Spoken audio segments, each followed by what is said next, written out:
A Melbourne man has gone a whole year without sex to raise money for charity. In a line, he considered himself to be a bit of a ladies' man before he started, and he revealed in his video diary he struggled with the challenge. In the end, though, Peter raised more than $50,000 for charity, and he reckons he's a changed man because of it all. He joins us now from Melbourne. Pete Liner, what a story this is. Can you tell us what you used to be like and how all this came about? Well, probably myself and my housemate were both single and lived together, and we were just running amok basically, and I think it was just mostly ego boosted and trying to outdo each other and get more notches on the bedpost sort of thing. But yeah, and then I was pretty much over it, and I told him one day that I'm going off it for 12 months. He thought I was taking the piss. I sort of was joking at the start, but then I just wound him up even more. And then he bet me $2,000 that I couldn't do it for 12 months, couldn't go off it for 12 months, and I was like, right, I can. I'll give that $2,000 to a charity, Free to Shine, that I was working with, that believe that kids should be in schools, not brothels. And then, yeah, he put it on Facebook and I went ballistic.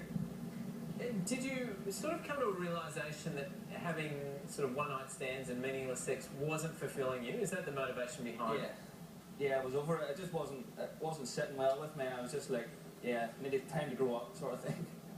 So how hard was it to go 12 months without sex, and were you in a relationship towards the end of that challenge?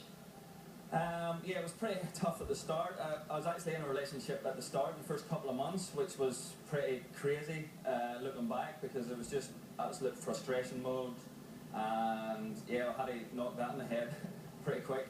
And then I just stayed single for the rest of the year. And so, well, what do you think was the hardest part? What did you actually learn from abstaining for 12 months? Probably a massive personal journey that, like, I was probably not really happy with myself, and I was probably getting this external validation from women and stuff. I really then had to build a relationship with myself, and yeah, and then the trip to Cambodia with Free to Shine was absolutely amazing. It opened my eyes to what really goes on in the world and how irrelevant sort of things are in my life compared to other people's lives. So that was life-changing, and then, yeah, and then coming out the other end.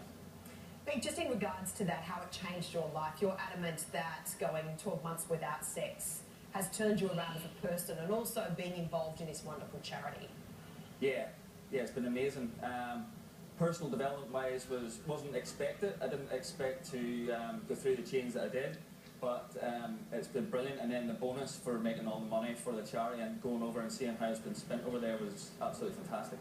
I don't want to sound crass or crude, but I'm just wondering, has the 12 months ended, and have you sort of celebrated since? I was waiting for this.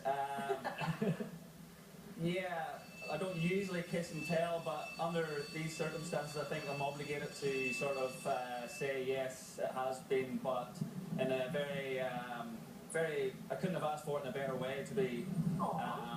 Yeah, it was pretty special, so yeah.